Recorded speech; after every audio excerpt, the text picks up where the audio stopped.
Sore Dokter Ines.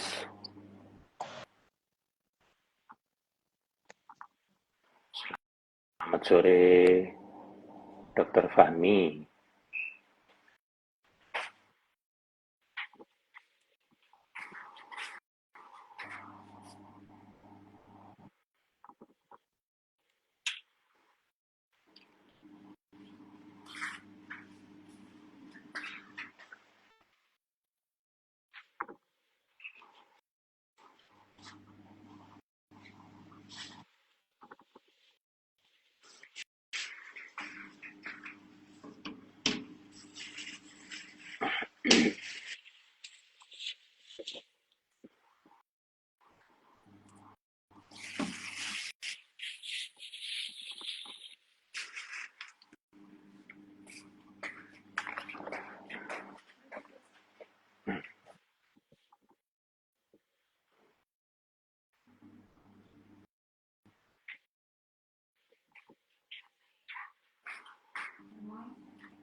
Selamat bergabung Bapak Dokter Arif. Ya, selamat sore Dokter Saifuddin. Suara saya kedengaran jelas ya, Dok? Kedengaran jelas Bapak Dokter. Ya. Ya, Dokter Yeti, apakah sudah bergabung? Kami akan segera memulai. Para pemirsa, dokter, kemudian para masyarakat umum yang memperhatikan, baik dari kalangan profesi maupun pemerhati perkembangan terapi dan riset stem cell di Indonesia. Sore ini kita akan mengadakan IG Live bersama dua pakar nih, nasional nih. Pertama di bidang penyakit dalam yang terhormat Dr. Arif Nuruddin, spesialis penyakit dalam, konsultan reumatologi dari Rumah Sakit Muwardi Solo. Beliau mempunyai kompetensi terapi dan riset stem cell di Indonesia. Kemudian yang kedua nanti akan kita bincang-bincang di live ini yang terhormat Dr. Yeti Ramli, spesialis saraf, konsultan dari Rumah Sakit Cipto Mangunkusumo. Beliau selain di kedua beliau selain sebagai kegiatan mengajar sebagai dosen di masing-masing rumah sakit, juga sebagai praktisi terapi dan riset stem cell di bidang neurologi dan internal. Kita mulai, Dok. Jadi yang terhormat, selamat sore Dr. Ari dan Dr. Yeti. Selamat sore, Dok. Ya, sore ini kita sedang live, Dok. Sedang live ini. Banyak ditunggu teman-teman dokter ini, Dok. Banyak ditunggu. Ya, maupun kalangan masyarakat ya, masyarakat kesehatan khususnya di perumahsakitan dengan berbagai isu. Stem cell itu masih percobaan, stem cell masih kontroversi, stem cell itu bisa menyebabkan kanker, gitu. Seperti itu, Dok. Nah, ini nanti perlu kita kupas tuntas. Kemudian yang kedua, adanya topik-topik yang perlu kita angkat, Dok. Bagaimana stem cell di Indonesia itu sudah sejauh mana kita bisa gunakan seperti itu. Yang lain, Dok, yang tidak kalah penting di luar sana, ini kenapa kami harus ungkap di luar sana, karena yang di Indonesia itu yang dokter pemerhati satu-satunya organisasinya ini adalah di Reja Selindo, yaitu Perhimpunan Dokter Seminat, Rekayasa Jaringan dan Terapi Sel Indonesia. Itu hanya satu di Reja Selindo. Nah, selain itu, di luar sana itu ada ini dok, stem cell yang ada dari apel, kemudian ada dari salmon, gitu dok. Kemudian ada dari rusa, ada dari kelinci, dan yang terakhir di kecantikan ini luar biasa, kolaborasi antara Korea Selatan dan Amerika, yang kami juga mengikuti. Saya kira itu dari human dog, ternyata dari mawar. Kalau dulu apel, sekarang mawar gitu ya. Jadi di bidang kecantikan nanti di acara APID Reja Selindo kita juga bahas itu oleh bidangnya masing-masing. Sore ini dok, kita ingin berbincang langsung kira-kira dari sepertinya dari Dokter Yeti dulu ini, gitu dok. Bagaimana dok? Sejauh mana dok? Dokter mempunyai pengalaman riset dan terapi dok stem cell di bidang neurologi dok. Monggo dok, silakan. Ya, baik. Terima kasih Dokter Saifuddin. Salam Dokter Arif. Salam sehat untuk kita semua. Iya, pada sore yang ceria ini kita akan bincang-bincang sedikit tentang terapi sel punca. Ya, jadi orang banyak yang bertanya apa sih itu sel punca ya? Kalau kita lihat-lihat itu sebenarnya stem cell ini ya sel yang ada di tubuh kita, tapi ya karena lagi sedang sakit sehingga dia tidak mampu untuk memperbaiki sel-sel yang rusak di tubuh kita. Nah, kemudian banyak ya, tadi seperti Dokter Saifuddin sampaikan, banyak sekali stem cell yang beredar di luaran yang berasal dari ya tadi segala macam yang disampaikan, ada yang dari apel, ada yang dari rabbit, ada yang dari rusa dan segala macam ya. Jadi sebenarnya kalau yang benar-benar stem cell, yang sel itu adalah sel hidup gitu ya. Kalau sel hidup tentu dia harus di dalam kondisi hidup yang kita berikan. Jadi makanya kalau kita memberikan stem cell, mesenkimal misalnya salah satu contohnya ya, itu harus segera kita suntikan ke pasien pada saat keluar dari laboratorium. Jadi nggak bisa lama di luar, dia akan mati karena dia sel hidup. Nah kami dari bidang neurologi ya sudah mengembangkan salah satu teknologi atau inovasi pengobatan terbaru di bidang neurologi.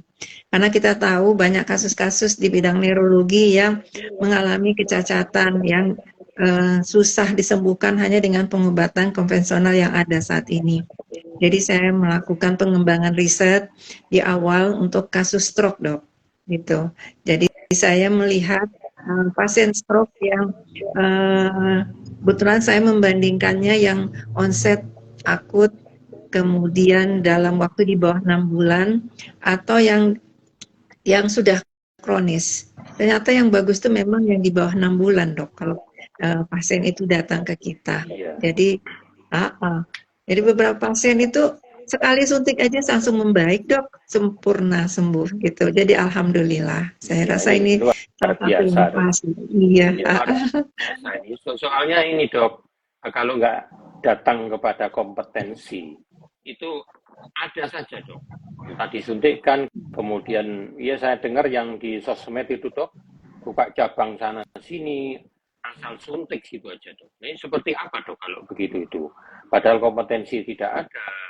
Kemudian di tempat yang tidak benar, tidak selayaknya, harusnya datangnya ke rumah sakit. Dokter di rumah sakit prakteknya Dokter Yati di mana dok? Iya, boleh dok? Saya kebetulan di Rumah Sakit Cipto dok di Jakarta. Jadi kita di Rumah Sakit Cipto sudah mengembangkan penelitian tentang stem cell. Jadi riset berbasis pelayanan itu semenjak kira-kira tahun 2015 dok. Di awal saya menggunakannya untuk pasien stroke begitu. Nah itu.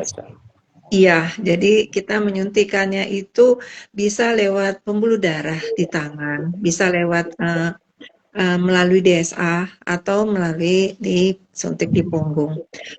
Nah, idealnya sih orang-orang yang melakukan penyuntikan stem cell ini juga harus punya kompetensi ya, karena ada efek-efek samping yang harus diketahui. Jadi kalau seandainya bukan di bidangnya, kalau terjadi sesuatu pasien setelah disuntik tentu akan berbahaya ya dok ya, untuk pasien. Jadi kita harus benar-benar paham dulu apa yang akan kita berikan kepada pasien kita dok. Gitu. Ini dok, iya terima kasih dokter, luar biasa. Ini sambil menunggu giliran dokter Arif yang lebih seru lagi nanti penyakit dalam ini. Ini ada penanya dok dari Rimaim. Dok, apa saja bahaya penggunaan stem cell dari domba atau binatang lain? Nah ini silakan Mbak Dokter Yeti bisa, Dokter Arif Nuruddin bisa nih. Gimana dok? Iya, mungkin Dokter Arif silakan dok. Baik Dokter Yeti, Dokter Saifuddin dan para pemirsa sekalian. Jadi sebetulnya di dalam Permenkes sudah disebutkan dengan sangat jelas bahwa dilarang kita menggunakan stem cell ataupun produknya dari binatang dan dari tumbuhan gitu. Tentu ini ada maksudnya kan. Karena kalau kita lihat cara pembuatan stem cell itu, maka sebelum dibuat harus dipastikan bahwa genetiknya baik, kemudian steril betul, terbebas dari penyakit-penyakit yang berbahaya. Dan kita bisa lihat, kalau memang sampai dengan tingkat genetik saja diperiksa, kita bisa bayangkan kalau dari binatang terus gimana nanti gitu kan? Genetik binatangnya pasti akan masuk ke dalam tubuh kita gitu. Bisa cross-link dok. Ya, sifat-sifat binatang pun juga bisa saja nanti akan masuk ke dalam tubuh kita. Karena kita bermain-main dengan sel hidup ini gitu kan. Sehingga harus sangat hati-hati sekali. Dan memang genetik-genetik yang tidak baik pun pasti nanti akan di-exclude, akan dikeluarkan dari penelitian gitu kan. Sehingga kalau saya temukan di perusahaan yang bikin stem cell itu, bahkan sampai sekian miliar dipakai untuk memeriksa genetiknya gitu. Maka tentu genetik manusia itu bisa, apalagi binatang sudah tidak mungkin boleh diberikan gitu. Karena ini bisa akan berbahaya dok. Iya, bisa terjadi sifat-sifat kebinatangan nanti dok. Iya, itu yang dikhawatirkan dok. Itu yang dikhawatirkan. Ya ini begitu Dokter Rimaim. Pertanyaan sudah sangat jelas. Ini ada lagi pertanyaan yang sama. Untuk kasus apa saja dok selain stroke dok untuk Dokter Yeti ini? Iya, nah ini jawabannya nanti kita ada ini workshop dan simposium ya, Raja Selindo nanti di bulan Desember. Jadi kita kalau dibuka di sini semua nggak asik dong. Iya, lumayan sih beberapa pasien kita yang sudah kita berikan stem cell gitu. Ini Mbak Rimaim ini pertanyaannya bagus ini. Nanti kalau sampai akhir jam 6 nggak ada penanya yang bagus melebihi Mbak Rimaim ini kita akan memberikan cashback pendaftaran yang 1 juta di 30 Oktober nanti oleh botnya. Ini luar biasa. Nanti kita akan berikan cashback pengurangan sebesar 250.000. Begitu dok ceritanya. Ini ada lagi kalau tadi Dokter Rimaim, ini ada Dokter Kartika.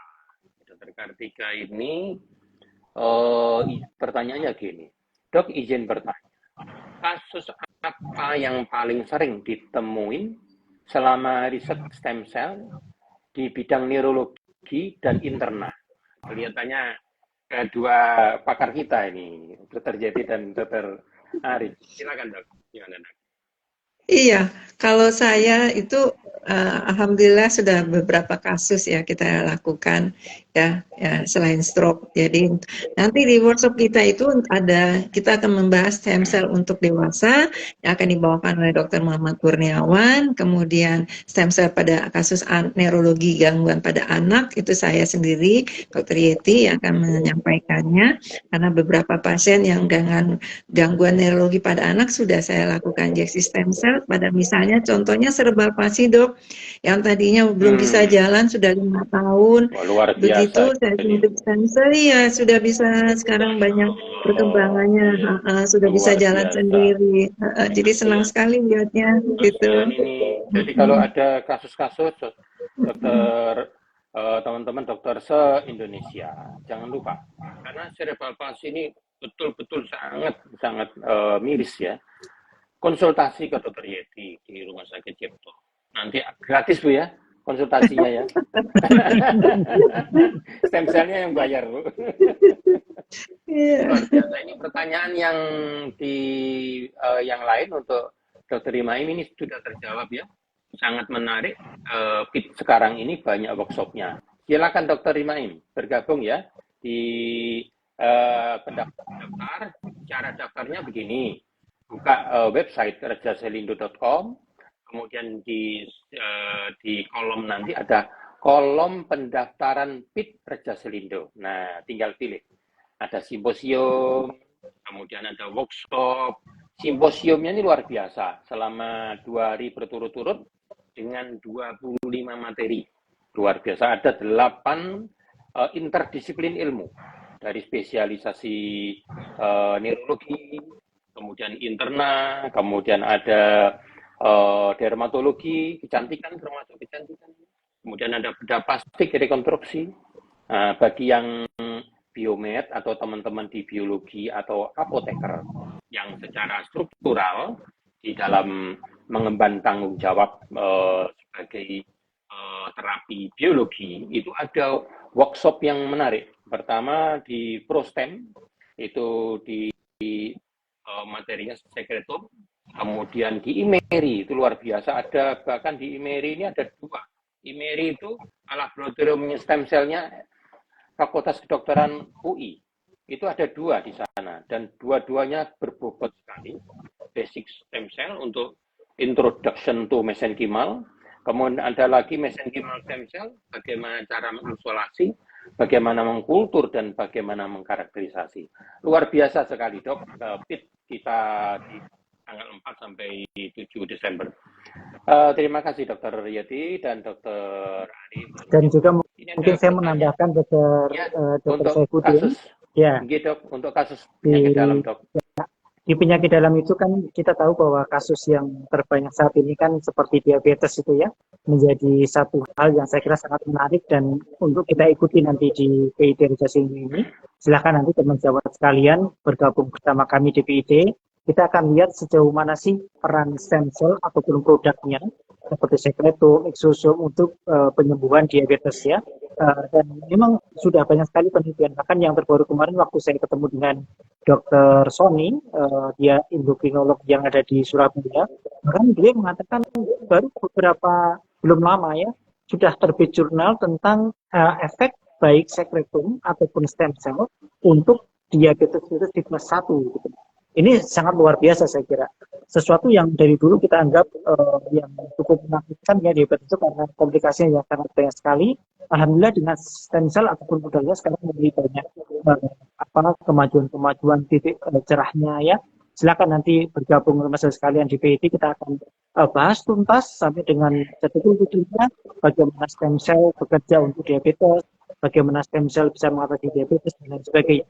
Dan yang tidak kalah pentingnya adalah autoimun Dok. Autoimun juga sekarang sangat pesat sekali perkembangannya dan kita lihat jumlah autoimun sekarang sangat melonjak, sangat drastis ya karena banyak hal di sini. Ada Asia sindrom yang salah satu pengindusnya adalah SARS-CoV-2 sehingga sekarang ini pasca COVID banyak sekali penyakit autoimun dan autoimun hampir sama dengan diabetes sesungguhnya kan penyakit kronis degeneratif yang lama-lama sangat progresif sekali, maka harus dicegah karena saat ini belum ada definitive treatment, jadi belum ada pengobatan definitif. Maka salah satu pilihan untuk mencegah progresivitas, untuk menghilangkan keluhan behavior adalah dengan stem cell dan produknya. Itu pun juga akan kita bahas sangat detail di episode ini. Kalian bisa bergabung di sana. Selain juga masalah di ginjal ya, akut kidney injury juga sekarang mulai ada titik cerah menggunakan stem cell ya. Gagal ginjal akut ya, kemudian ada ulkus diabetes, ada hal kecil yang paling penting Dokter Saifuddin. Ini juga akan dibahas di PIT Raja Selindo karena sekarang pengen sehat dan berumur panjang walaupun tidak sakit, ternyata stem cell juga salah satu solusinya gitu kan. Silakan nanti sampai di sana. Bagian saya itu Dok, anti aging Dok. Iya. Iya. Dokter Arif, Dokter Yeti, luar biasa. Jadi penjelasan tadi itu lengkap sekali, Dokter Kartika, yang diinginkan. Jadi mengomentari, sudah nggak ada perpanjangan lagi diskusi ini. Sepertinya kita harus segera daftar ini di PIT Rajasarindo tanggal 4 sampai 7 Desember, bertempat di Arya Duta Hotel di Menteng. Kemudian bagi teman-teman spesialisasi itu silakan dilihat di rajasarindo.com, kemudian daftar di kolom pendaftaran PIT Rajasarindo, tinggal milih saja, ada simposium, kemudian ada workshop sesuai dengan spesialisasi, dan ada lagi teman-teman dokter umum, itu jangan buang kesempatan ini. Teman-teman sejawat dokter umum ini luar biasa di Indonesia, sekarang pada ingin tahu, pada ingin mempraktekkan, itu nanti akan diatur semuanya di dalam regulasi kementerian kita. Kita lanjutkan lagi, ini ada dari Dokter Fahmi, Dok. Izin Dok, apakah stem cell, setahu saya, kan punya sifat regeneratif dan fokus ke arah sana, Dok. Kira-kira apakah ada potensi ke arah imunologi atau ke onkologi, Dok? Jadi mungkin yang dimaksud ini, apakah dia ditolak oleh tubuh atau menyebabkan kanker gitu mungkin, Dok, pengertiannya. Monggo, Dok, diberi jawaban ke penanya Dr. Fahmi ini. Baik, izin Dr. Arif. Ya, baik. Baik, menarik jadi, sekali. Ya, jadi stem cell ini kan tipenya bermacam-macam, Dok. Jadi ada yang hematopoietic stem cell, ada mesenchymal stem cell dan lain sebagainya. Dan khusus mesenchymal stem cell ini karena dia tidak atau kurang mempresentasikan HLA-DR 1 dan 2, maka tentu dia sangat bersifat hipoalergenik. Jadi sangat kecil sekali alerginya. Sehingga cukup aman kalau kita menggunakan mesenchymal untuk allogenik pun tidak ada masalah gitu, karena sangat kecil sekali untuk sifat alerginya. Ini sudah kami buktikan di tim kami juga tidak ada satupun yang mengalami alergi dengan mesenchymal stem cell ini gitu ya. Kemudian tentang perannya di imunologi, besok silakan nanti akan saya bahas tuntas betul di PIT tentang ini. Jadi intinya bahwa salah satu efek dari stem cell yaitu sekretumnya terutama itu adalah bersifat imunomodulasi karena dia ternyata mengaktifasi T regulator dan menghambat proliferasi sel T dan sel T yang bersifat autotoksik gitu ya.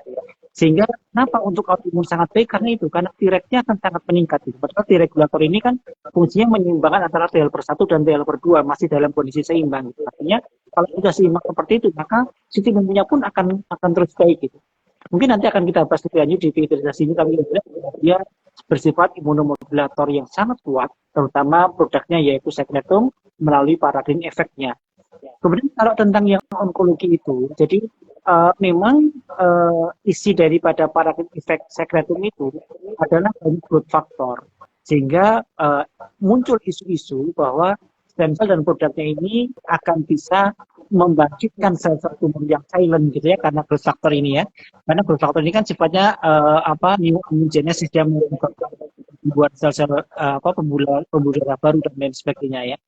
Tetapi itu terjadi pada embryonic stem cell yang paling besar dan kemudian pada kasus-kasus yang memang dia memiliki genetik CA. Tetapi sebenarnya tidak, insya Allah aman.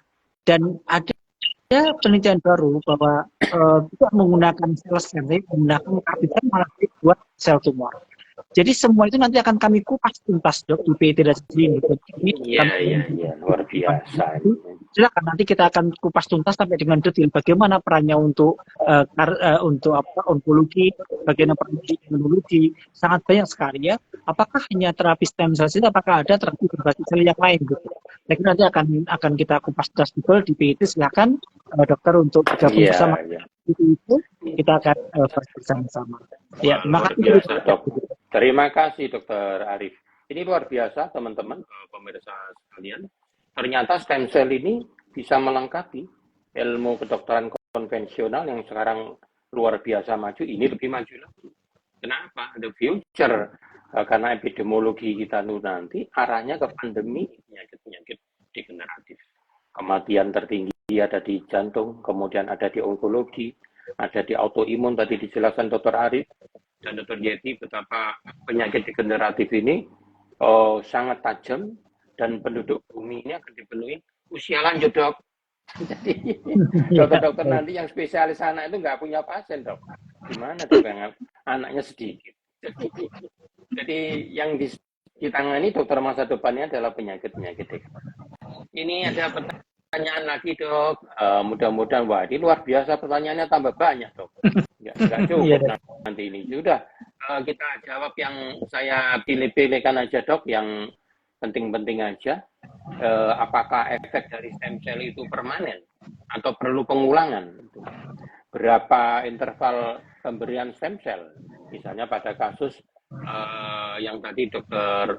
Yeti atau Dr. Arif jelaskan. Apakah ada efek negatif yang ditemukan selama ini? Apakah efek stem cell bisa ke seluruh tubuh? Nah, ini dari Dr. Umu Sobri. Dr. Umu Sobri. Silakan, Dok, diberikan penjelasan ringkas, Dok. Terima kasih. Iya, ini kayaknya penasaran banyak ya, Dok ya. Iya. Nah, kita akan bahas ini semua di workshop dan simposium kita. Iya. Ya, jadi kalau pengalaman saya, kalau stroke-nya baru, Dok, yang di bawah 3 bulan, itu 1 kali pemberian kita berikan lewat DSA, sudah sembuh, Dok, jadi nggak kita ulang gitu. Ya, nah, kecuali kalau pasiennya udah lama datang ke kita. Nah, ini yang memang sulit ya. Kalau saya terus terang katakan, kalau udah stroke-nya udah 10 tahun, udah 15 tahun, udah 5 tahun, udah 3 tahun, itu memang lama ya perbaikannya. Ada perbaikan tapi tidak sebagus yang kalau datangnya lebih cepat ke kita, gitu, Dok. Iya, Dok. Iya. Terkait efek samping, ya mungkin saya yang baru saya lihat mungkin reaksinya hanya alergi ya, mungkin demam sedikit, tapi juga 2 hari membaik seperti itu. Ya, kita memang sudah seleksi betul apa pasien yang akan kita berikan. Mungkin kalau lebih lanjut nanti bisa kita bicarakan di acara workshop dan simposiumnya. Iya, Dok. Ya, pertanyaannya semakin penasaran. Ini sama dengan Dr. Arif, sepertinya udah terjawab di Dr. Yeti ini. Izin ada pertanyaan lagi di bidang, wah ini bidangnya di luar kompetensi kita, Dok, untuk disfungsi ereksi. Izin, Dokter, kemarin saya coba buat analisis, ini rupanya Mas Fahmi ini sedang mengadakan andrologi kemungkinan ya. Pertanyaannya mengenai erectile dysfunction dan ada kecenderungan dengan etiologi DM akan kembali ED setelah 2 tahun. Itu, Dok. Ini setelah diterapi, kemudian setelah 2 tahun kembali disfungsi lagi. Mungkin kasusnya berbeda-beda ya. Bisa dipengaruhi usia gitu, Dok ya. Untuk kasus disfungsi ereksi pada diabetes itu bisa komplikasi dan lain-lain.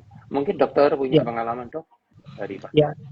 Iya, jadi salah satu efek dari beberapa faktor yang ada pada sekretum itu adalah dia anti absorpsi pada endotel, sehingga dia mencegah kerusakan endotel yang berakibat terjadinya aterosklerosis gitu.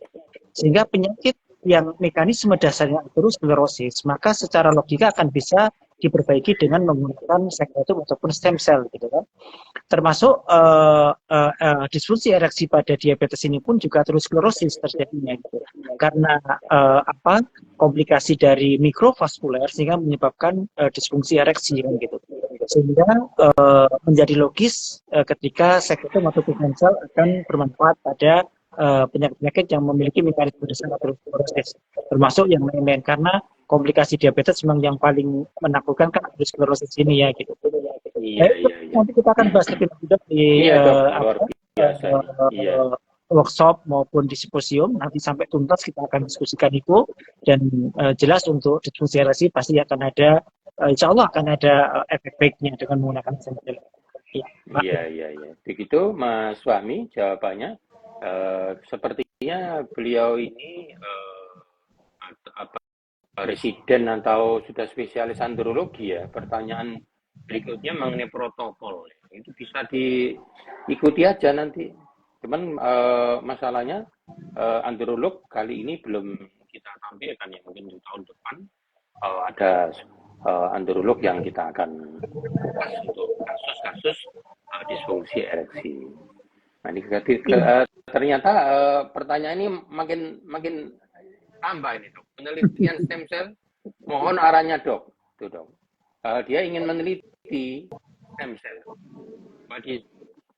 mengenai kasus disfungsi ereksi, mohon arahannya. Ya datang ke PIT barangkali dok ya. Ya. Iya dok. Ya. Iya. Jadi ada begitu, pasien kita tuh dok, habis kita kasus spinal cord, jadi masalah problemnya di medulla spinalis, kita masukkan stem cell lewat intratekal. Ternyata membaik duluan otonomnya, ya salah satunya disfungsi ereksinya dok yang duluan membaik. Itu dok ya, luar biasa. Iya, yang dicari lagi ya itu dok. Karena nanti dimarahin istrinya dia. Iya. Silakan dok, kalau ada kesan dan pesan dok terhadap kasus-kasus yang dokter jumpai atau pesan kepada para pemirsa. Iya. Seminat di stem cell dok. Monggo dok, dari dokter Yeti atau dokter Arif. Ya, saya atau dokter Yeti dok, silakan dok. Silakan dok, silakan. Ya, baik para pemirsa sekalian, kita tahu sekarang penyakit dalam ataupun mungkin di bidang yang lain pun sama ya. Jadi mulai banyak muncul penyakit degeneratif yang memang belum ada definitif treatment untuk itu gitu ya. Sehingga memang dibutuhkan terapi pilihan yang lain, alternatif yang lain, adjuvan ataupun pengganti, sehingga sangat diperlukan penelitian-penelitian untuk mengganti ataupun menambah pada terapi yang sudah ada gitu. Dan stem cell ataupun produk ini merupakan salah satu harapan yang sangat besar untuk kasus-kasus degeneratif gitu ya, untuk autoimun, untuk diabetes, osteoartritis ya, kemudian anti-aging ataupun yang lain yang secara kasat mata saat ini memang belum ada pengobatan definitif untuk itu gitu. Jadi hanya mengurangi komplikasi, mengurangi progresivitas, dan itu pun juga masih banyak side effect dan lain sebagainya. Maka stem cell merupakan salah satu pilihan yang sangat diharapkan, ataupun terapi berbasis sel yang lain gitu. Sehingga saya kira teman-teman sekalian, terutama yang di bidang penyakit dalam, sangat penting sekali untuk mengikuti workshop ataupun simposium di PT ini. Mungkin nanti akan ada satu workshopnya, sehingga kita tahu bahwa peraturan yang terbaru yang nanti akan dikeluarkan akhir Oktober ini, dikatakan di situ bahwa yang boleh melakukan terapi stem cell itu adalah orang-orang yang mendapatkan sertifikat kompetensi dari kolegium, atau jika kolegiumnya belum mampu, maka melampirkan sertifikat pelatihan. Dan ini ada jauh di ini gitu. Insya Allah ini menjadi salah satu yang bisa menjadi pengganti dari kompetensi jikalau dari kolegium belum mampu mengeluarkan kompetensi, karena di pasalnya sangat jelas bahwa itu nanti akan bisa digantikan jika tidak ada kompetensi dari kolegium dengan bukti pelatihan-pelatihan. Salah satunya adalah di PET ini. Maka saya kira sangat penting buat kita untuk ikut pelatihan ini maupun workshopnya, karena untuk menjadi dasar kita untuk melakukan penelitian ataupun pelayanan murni jikalau sudah ada standar layanan sudah keluar dari Kemenkes. Saya kira itu dokter Saiful. Iya dok, terima kasih dok. Ini luar biasa. Dokter Arif, beliau adalah sekjen dari Reja Selindo Pusat, di bawah Dokter Bintang Sujahyo sebagai ketua umum kita. Ya pesannya seperti itu dok, pesannya. Mari kita gelurakan riset di nasional ini. Kemudian yang kedua, pesan dari Pak Menteri kita juga seperti itu.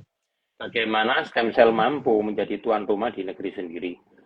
Sehingga ada 200 triliun dok hari ini per tahun yang lari ke luar negeri dok. Itu mungkin mereka nggak tahu dok.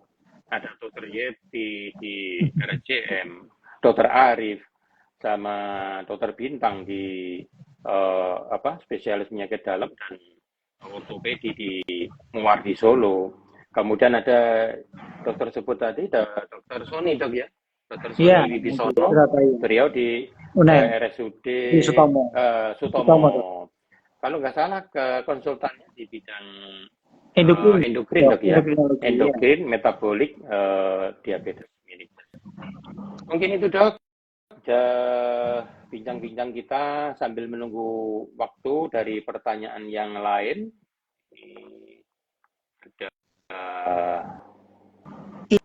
Ini ucapan terima kasih, sukses terus Raja Selindo.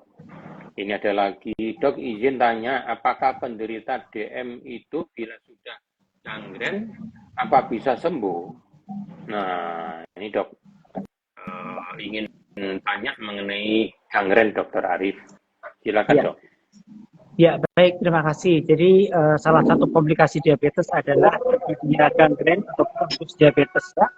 Dan sekarang sudah banyak penelitiannya dok, menggunakan sekretum ini ternyata cukup efektif untuk menumbuhkan jaringan kembali di daerah gangren tersebut. Kemudian sekretum juga memiliki efek antibakterial, dia juga melancarkan peredaran darah ke arah gangren, sehingga sangat komplit sebetulnya yang ada pada stem cell produknya ini untuk menyembuhkan gangren.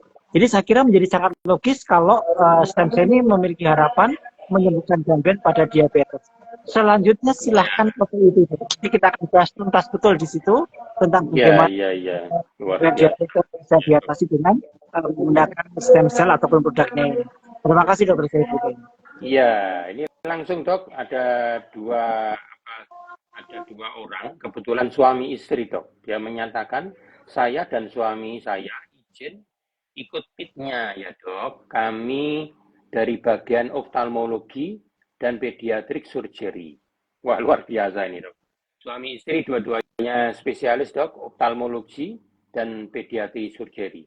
Nah, sudah mendaftar, selamat ya Dr. Adel Eswandari, semoga lancar acara pitnya. Jangan lupa, kalau ikut pit itu tidak afdol kalau nggak menjadi anggota Raja Selindo dok ya. Karena anggota Raja Selindo itu penting dalam memberikan informasi, memberikan update ilmu-ilmu, penelitian dari kolega-kolega yang sudah mendahului pengalamannya. Jadi harus kalau seandainya kolegium itu belum mempunyai kesempatan untuk mengeluarkan kompetensi, maka satu-satunya jalan masuk anggota Raja Selindo, kemudian ikuti workshop atau pelatihan-pelatihan yang ada di dalamnya. Nah, ini ada pertanyaan lagi nih, dok. Apa saja manfaat yang akan didapatkan ketika bergabung menjadi peserta workshop di PIT Raja Selindo? Nah, kalau PIT ya banyak ini dok ya, mulai dari simpo maupun workshopnya dok ya. Iya. Selain dari pengetahuan juga keterampilan yang sudah dijelaskan oleh Dr. Arif Nuruddin penyakit dalam dan Dr. Yeti penyakit saraf. Lewat dok ya, ada pertanyaan lagi nih dok. Bagaimana dampak pentingnya workshop ini terhadap kemajuan pelayanan kesehatan di Indonesia? Monggo dok, dijawab dok. Iya. Kemajuan pelayanan kesehatan di Indonesia. Dok. Ya baik dok. Jadi memang sekalian saya juga nyampaikan kalau kita bergabung di Raja Selindo, jadi kita banyak tahu apa yang dilakukan oleh teman-teman sejawat kita di bidang lain. Kalau saya kan hanya taunya neurologinya, Dr. Arif hanya tahu penyakit dalam. Sementara di Raja Selindo itu kita bergabung dari segala macam ini kayak praktisi dokter ya, jadi bisa belajar pengalaman-pengalaman teman-teman yang sudah seperti Dr. Arif sudah mengerjakan pada pasien autoimun. Nah, ternyata saya punya pasien dokter autoimun, saya jadi juga punya pengalaman untuk mencobakan riset di bidang autoimun seperti itu ya. Jadi jangan kita bergabung dengan Raja Selindo dan mengikuti PIT ini sehingga kita punya banyak kesempatan bisa belajar dan tempat bertanya kepada teman-teman yang sudah melakukan riset, karena kita jangan mau kalah dengan teman-teman kita para dokter di luar negeri ya, bahwa di Indonesia pun kita sudah bisa melakukan pelayanan berbasis riset pada stem cell ini begitu. Iya. Jadi kita kalau kita dengan ikutnya simposium dan workshop kita tahu jadinya kalau mau mengerjakannya kita jadi mengetahui kapan indikasinya, kapan tidak boleh diberikan, apa efek samping, supaya nanti kita ke pasiennya juga lebih enak menyampaikannya seperti itu dokter. Iya, terima kasih dok. pengarahannya. Ini luar biasa, penting sekali teman-teman untuk diketahui. Ini ada dua pertanyaan, dua-dua dari dua orang yang berbeda. Tetapi yang ditanyakan mengenai autoimun, bisa menyembuhkan rasa nyeri sendi, gitu pertanyaan dok. Kemudian yang kedua, sore dok, saya autoimun ini penderita nih dok. Sejawat tapi menderita ini dok. Saya autoimun PM. Mohon nanti diterjemahkan sendiri oleh Dr. Arif. Ada SS, kemudian ada SSC, dan kolitis. Sudah 2 tahun tidak bisa menelan. Ototnya lemah, pengerasan osofagus. Hanya bisa masuk cairan. Apakah mungkin stem cell bisa membantu? Ini pertanyaannya seperti itu dok. Baik Dokter Saifuddin. Memang kalau kita berbicara tentang autoimun, maka tentu ada sekitar 100 lebih penyakit autoimun Dokter Saifuddin. Jadi mulai SLE, RA, Sjogren syndrome, ada nanti ada spondyloartritis dan lain sebagainya. Yang tentu memang nanti organ yang diserang pun juga bermacam-macam gitu ya. Bahkan ada satu kaidah, satu autoimun biasanya akan menghasil autoimun yang lain gitu. Jadi jarang sekali ada autoimun yang tunggal gitu kan. Biasanya ada beberapa autoimun jadi satu gitu. Nah, apakah stem cell ini bisa mengobati? Kami meneliti clinical trial kami sudah selesai dan sekarang masih proses review untuk publikasi di Q1.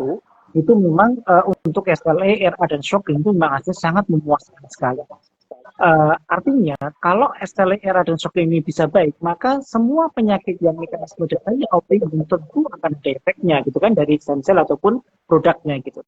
Maka saya tidak berani mengatakan apakah untuk gangguan skleroderma maupun kolitis baik. Tetapi mekanismenya autoimun insya Allah akan bisa tertangani dengan sekatomin. Tinggal nanti akan kita buktikan dengan sebuah penelitian untuk penyakit-penyakit tersebut gitu ya. Tetapi secara teori akan bisa baik gitu. Makanya nanti kalau dokter, teman-teman sekalian ingin lebih jelasnya, mari silahkan nanti kita akan diskusikan lagi di PIT besok ya, di desain besok ataupun di workshopnya.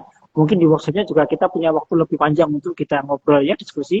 Silakan nanti ikut ke sana di workshop itu, nanti di teknis akan ada pembahasan di bidang autoimun, di bidang info, ya, kemudian di bidang endokrin. Jadi saya kira sudah cukup banyak yang bisa kita bahas. Termasuk fokus ini kan di bidang gastro. Apakah nanti mobilitas bisa lebih ditingkatkan dengan itu? Sangat mungkin secara teori gitu. Tapi praktiknya kan masih harus berdasarkan evidence base ya. Ini yang harus kita lakukan gitu. Silakan nanti kita diskusikan di workshop. Ada Dr. Cynthia nanti yang akan memandu di bidang patologi saya kira. Luar biasa. Jadi banyak penyakit yang bisa disembuhkan ini dok ya, dari autoimun yang hampir 100 lebih ya penyakit autoimun ini. Kepada Dr. Mei Tadri sudah puas ya sama Dr. Winnie Andreani itu yang bertanya tadi mengenai autoimun disease. Seperti itu dok. Teman-teman sekalian, pemirsa yang saya hormati, jangan lupa sekali lagi dari pertanyaan ini nanti kita DM ya, dari pertanyaan yang terbaik akan kita kasih hadiah dok, cashback 250.000 yang pertanyaan paling bagus untuk mengikuti simposium dan workshop di PIT Raja Selindo tanggal 4 sampai tanggal 7 Desember. Begitu dok. Rasanya pertanyaan-pertanyaan sudah terjawab semua dok. Ganti giliran yang update di masyarakat dok ini. Dari yang kami ikuti dok, ini mengenai beberapa kasus yang muncul di sosial media dok. Menamakan stem cell suntik 200 juta. Ada suntik 300 juta. Saya nggak tahu dok, disuntik dengan cara apa? Itu kok yo ada pasiennya dok. Lah apakah nggak ada himbauan gitu dari apa itu PBID atau penegak hukum dan seterusnya dok? Mohon barangkali dokter bisa sampaikan dok apa itu nasihat atau sikap di dalam hal menghadapi sosial media kita ini. Ya, Silakan Dokter Yeti, Dokter Adi. ya. Pertanyaannya Mungkin agak nyimpang saya ini dok. saya saya mendahului ya Dokter Yati izin, Dok. Ya. Jadi kenapa pemerintah ini sangat mendorong kita untuk segera terbitnya regulasi tentang Permenkes pengganti Permenkes nomor 18 tahun 32 tahun 2018 ini? Karena menghadapi kasus-kasus seperti ini, Dr. Saifuddin. Jadi pemerintah Iya ingin nih. sekali segera ada regulasi yang memang mengikat betul sehingga menghindari praktek-praktek yang liar seperti itu. Bagaimana dengan kasus Iya. yang tidak saat ini? Apakah tidak diambil tindakan? Sudah dong. Sebetulnya sudah diambil tindakan dari Kemenkes ya. Ada apa? Ada pemanggilan, ada pemberian sanksi, ada pembinaan. Tetapi yang memang karena regulasinya belum terlalu mengikat menurut saya sehingga masih banyak lagi yang tetap beroperasi gitu. Padahal sesungguhnya sudah dilakukan pendekatan beberapa kali dong. Saya tahu persis karena saya pernah untuk pada saat membahas tentang itu di komite etiknya itu. Memang sudah banyak yang dilakukan pembinaan tapi masih tetap saja berjalan seperti yang kita ketahui sekarang ini. Gitu. Ya mudah-mudahan nanti dengan itu dengan adanya Peter Joselindo akan bisa menghindari ataupun juga adanya praktek yang liar. Dan tentu kita sebagai tenaga medis harus memberikan edukasi yang baik kepada masyarakat supaya tidak terjerumus kepada praktek-praktek stem cell yang tidak jelas seperti itu, dok. Ya, oleh karena itu supaya kita tahu mana yang baik dan mana yang tidak, sekali lagi ikuti PID dan sendiri kita akan bahas juga tentang produk yang baik itu seperti apa, produk yang tidak baik seperti apa. Nanti silakan kita ikuti, kita bahas tentang PID dan sendiri besok. Ya. Baik dok, mungkin ada ini ya, ada video live-nya kita yang bisa disampaikan supaya para pemirsa sekalian bisa ikut rame-rame untuk hadir di feed kita ya. Ya, silakan kita simak bersama.